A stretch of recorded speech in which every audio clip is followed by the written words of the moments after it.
Today we've got a special game. It's been around for quite a while, and this is the first time I got a chance to really play it and understand what it's all about. I actually purchased regular season basketball, created by Marco Walter, in 2021, and I've seen videos of it.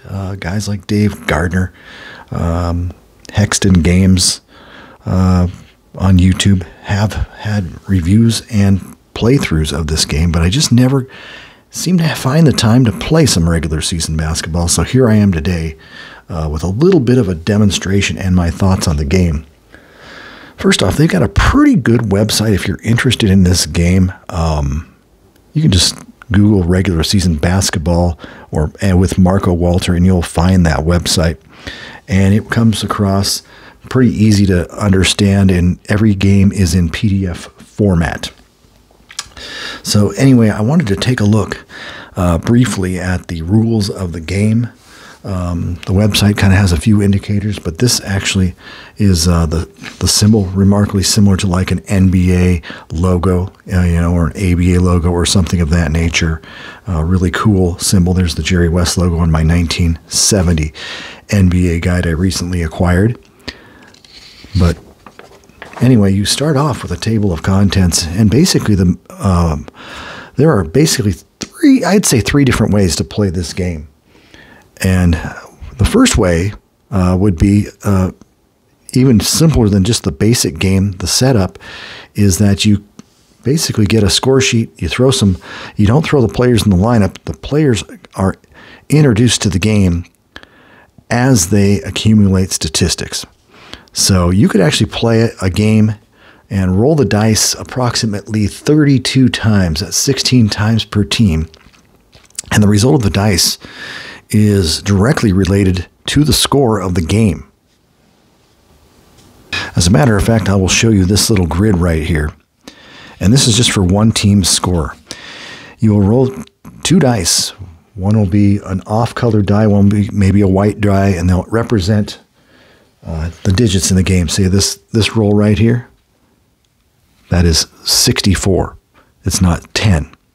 But at the same time, the dice do add up to 10, and you would throw 6, 4, and 10 in the points column. And that's how many points that team will score in that first 3-minute time frame. And then you do the same thing with the other side. You put another team's grid up, and you roll and see how many points the team scores. You can literally roll 16 times for each team. 3 minutes, 6 minutes, 9 minutes, end of quarter. And with the exception of some modifiers, which we'll introduce later, that'll be your point total for the game. Now that sounds simplistic. It does not even sound realistic in many ways. But once you understand the purpose of the modifiers, you will understand that this game represents team defense and home and road tendencies of teams probably as well as any game around. It's a little bit puzzling when you see it at first. You're like going, well, that's easy. What if I roll a 9, 10, 8, and a 6? You're going to have a high-scoring quarter. But then again, the odds usually come back, and you'll have a couple of those 2s, 3s, 4s with two dice, and you won't score as many points. But either way, you could literally roll these dice 16 times for this team, 16 times for the other squad, and you'd have your game score. You'd implement mods, which can be -1, -2, +1, or +2 in any of these little sections, with the exception of the final 3 minutes. They don't want you to put the mods in those little areas, but you kind of randomly put the mods. And sometimes teams have a huge amount of mods because they're great at home, great on the road. There might be 14 points of mods, so you might have 7 +2s or -2s in there, but it's offset by whatever the defense of the other team does on the home or road. So anyway, fascinating game. You get that part done, and then you can go just for the heck of it, you can distribute the numbers, like I said, like 6, 4, and they will pertain to certain coordinates on the game charts, which I will show in just a little bit. So, and that'll get distribute points, rebounds, assists, 2-point shots, 3-point shots, and free throws, And at the end of the game or at halftime, depending if you have a spreadsheet, I was doing my game by hand with pencil and paper, and it took a little bit of time because it was my first game for one, and two, I had to manually add up my points at the end of the game. And regular season basketball has their own Excel spreadsheet you may use. I did not use that for my initial game, but it's interesting to see how the game plays out that way. Once again, you got the introduction, you got the basic game setup, you got the modifiers, which you will distribute. You have a score sheet you must work with. Score sheet looks exactly like this. There's the two teams with their dice rolls and the mods and the points. You could finish the whole game, and you could literally go back and do all the individual player stats after the fact.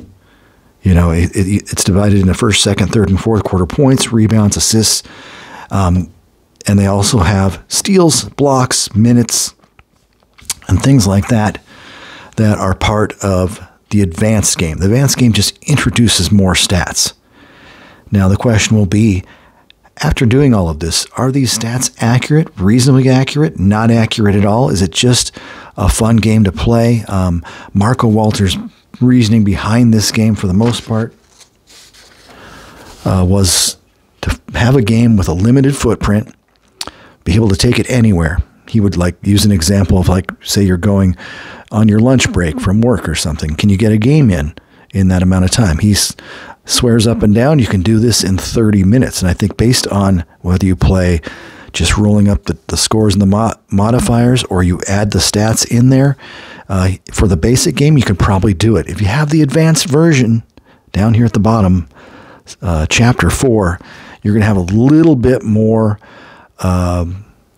work to do to drum up those statistics, and they vary by different seasons. I don't think the early American Basketball Association seasons have as many detailed stats as the later seasons of the NBA.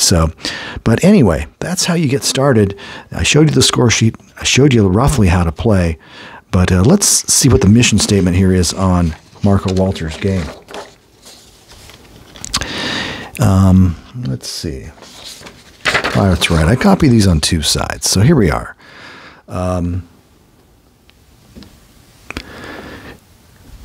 In your hands, you have a game that allows you to recreate NBA games quickly and in a very realistic way by using two six-sided dice of different color, dark one and a white one, and two team charts. A ruler can also be useful if you want. You are not the coach, but a spectator which attends the game and watches its development and the stats accumulating in a very realistic manner. There is a basic game, very simple and fast to play, and an advanced game, which allows you to choose the statistical detail you desire. Now, the advanced game, I must mention, it surrounds the fact that you can also have an injury chart at the start of the game. So certain guys may play in a certain game. So if you go to their chart, you may not... you may run into one of those players that was unable to play in the game, and it tells you how to distribute that player's stats among the rest of the players that are active for that game. So let's just drop down here. Every game is played in several segments, as I showed you, each one representing 3 minutes of play. In each segment, both teams roll the two dice once to determine the score and the stats. After 4 segments, a quarter of 12 minutes will be over. So there you go. It's just in a nutshell, that's how it is. Once again, you set it up by looking at road and home teams. Put a little example right here. A little bit small here. Here's the rest chart. Here's the roster. This is the 1970 Kentucky Colonels team I played against the Washington Capitals last night. But you'd originally say, okay, I had the Colonels on the road. So that -1, they're already -1 on offense. And you relate that to the defense of the Washington Capitals at home. Home defense is -1. So -1 and -1 is -2 for Kentucky. So during this particular game, the Colonels lost all of 2 points, which is not too harsh because the Capitals scored a lot of points per game, about 118, gave up about 118. They were 44-40 on the year. But because the Capitals were the home team, used their offense +2. I'm interested that they have a +9 on offense on the road. But they have a +2 on offense. You combine that with the Colonels' defense, a +1. So it looks like the Washington Capitals will get a +3. And so you distribute a 2 and a +2 and a +1 throughout the game. So the Capitals have that little bit of advantage. They finished with 44 wins against 40 losses.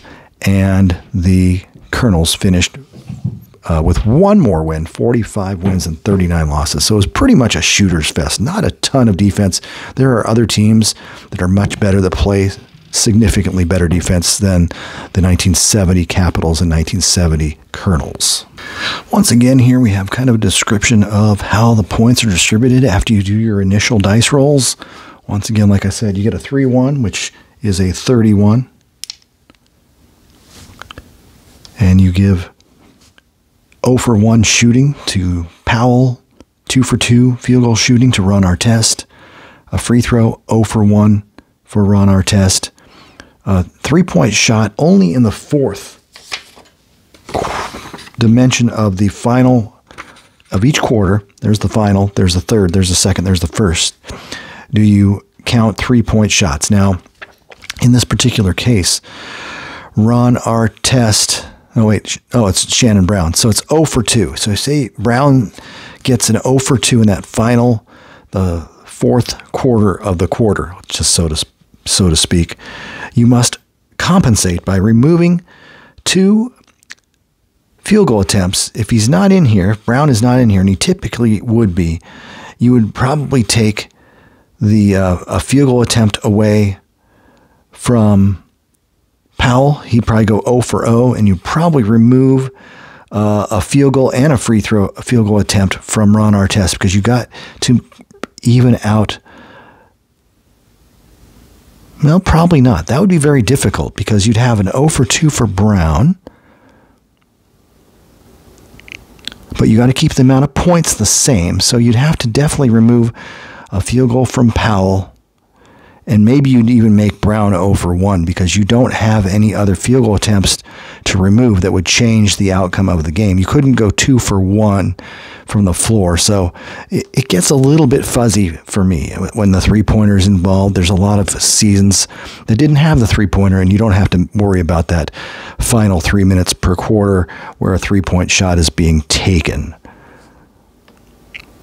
Just taking a look down here, a lot of times, like there's Derek Fisher, 1 for 1.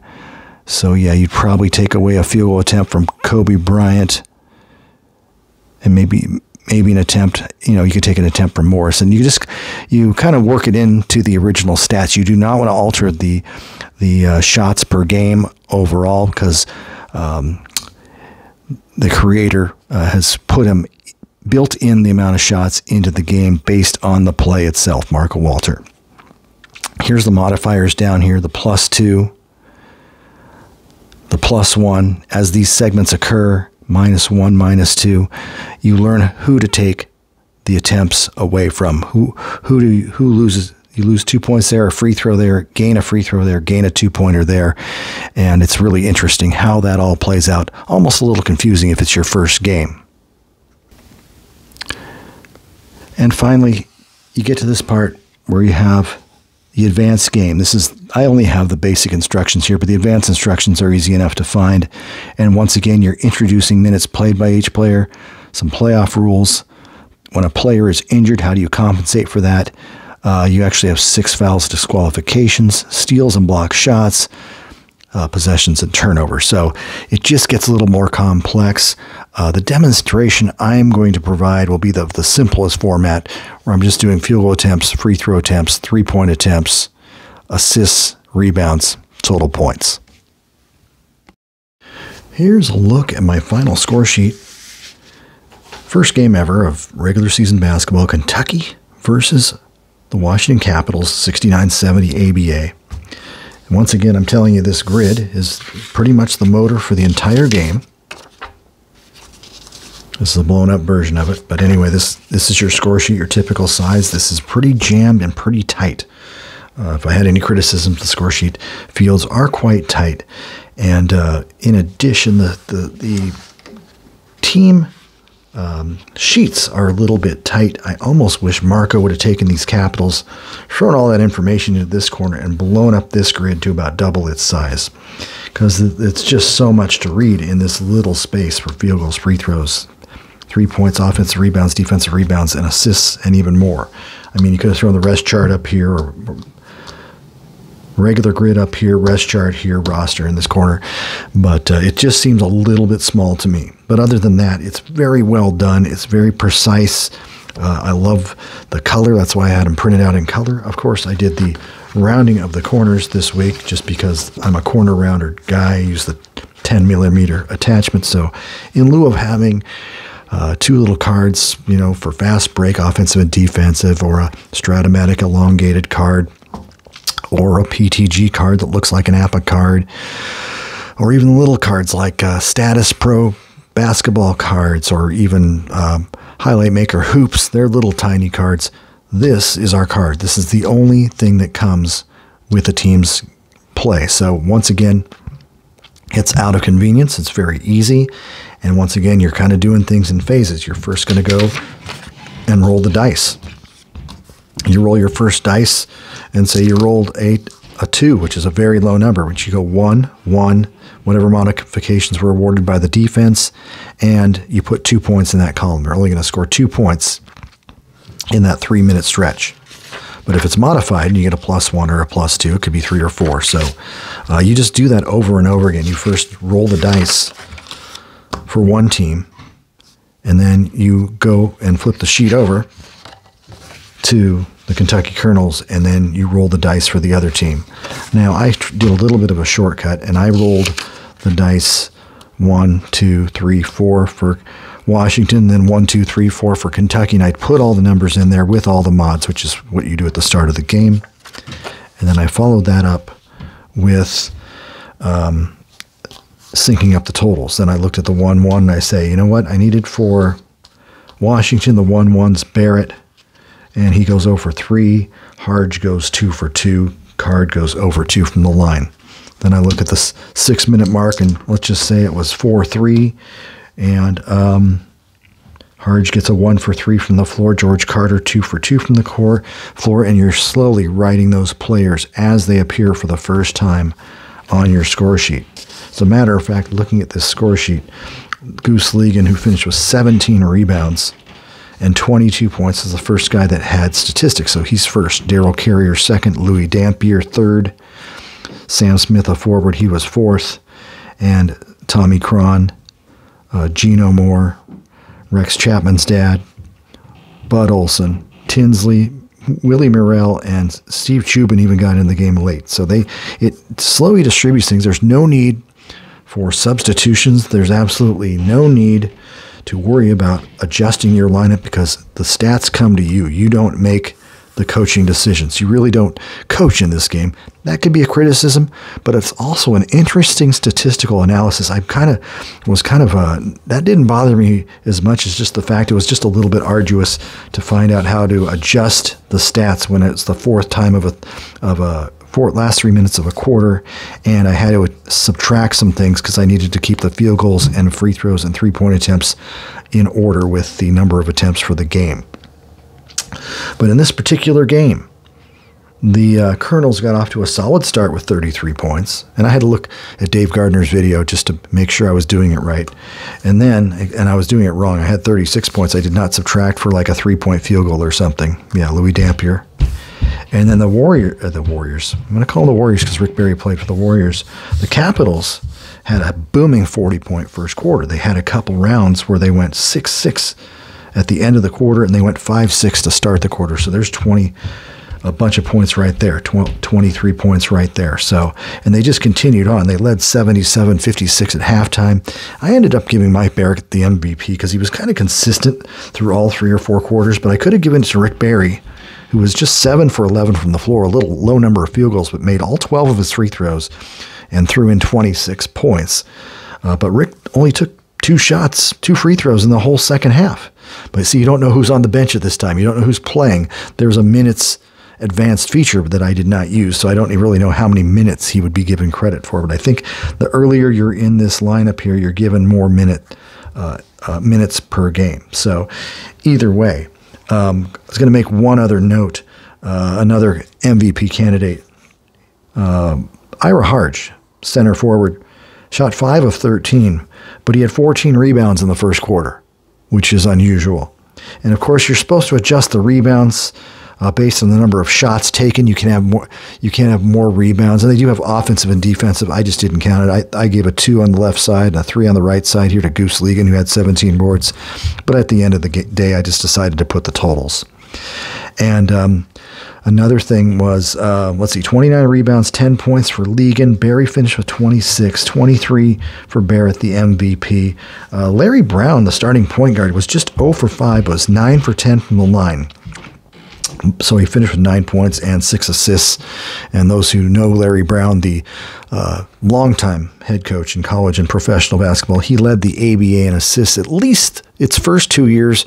Might have come close his final season as well. But I think he was one of the top point guards, even though he was literally just like 5'10", 5'11". We also had Henry Logan, who threw in 13. Gary Brads, who had a fantastic year in 68-69, but kind of slumped a little bit and was hurt a little bit in 69-70, was 5 for 5 from the floor, 10 for 12 from the line, 20 points. That's a super sub, as he was nicknamed. George Carter also had 19 and kind of played a bench type of role, but maybe he was a starter for many games because Rick Barry missed at least 20 games in this season. And Warren Armstrong Jabali also played barely half the season despite scoring 22.8 a game or something of that nature. So once again, if you play with the pregame injury set, the rest chart is right over here. And if you're playing it correctly, you roll this before the game, and you roll an 8, and the people that are out are Barry, Jabali, and Logan, and it looks like you might lose 3 points on offense or something of that nature. That'd be my guess. That's probably the worst number to roll because you lose your 2 leading scorers and a super substitute in Logan, who I think was injured a little bit as well. And so it's a really interesting game in that respect, the way they go about putting the statistics in and counting things and what doesn't count. But I ended up shooting, and this is what I'm trying to drive at. Kentucky ended up getting blown out by 20 points. And Washington they threw in 40 in that one quarter, 37 in the second quarter, and it was pretty much over at halftime. What I really wanted to check was the scoring for Kentucky here. They scored 118. They averaged right around probably 115, 116. I can't remember exactly.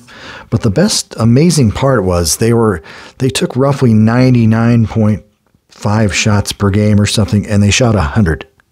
So that's about as accurate as you can get. They made probably 2 more shots because that probably is a reflection on the poor defense of the Capitals. But their field goal attempts were perfectly accurate. And then I went to the free throw attempts, and they were about 32 point something, and they took 33. And I'm just like going, what the heck? How did that happen? And they shot 727, and I don't think the Colonels shot much more than that. I think that was very close. The rebounds were close. The assists were within a couple of points. So everything here, after all this mess and all this chicken scratch on these pages, was pretty darn accurate.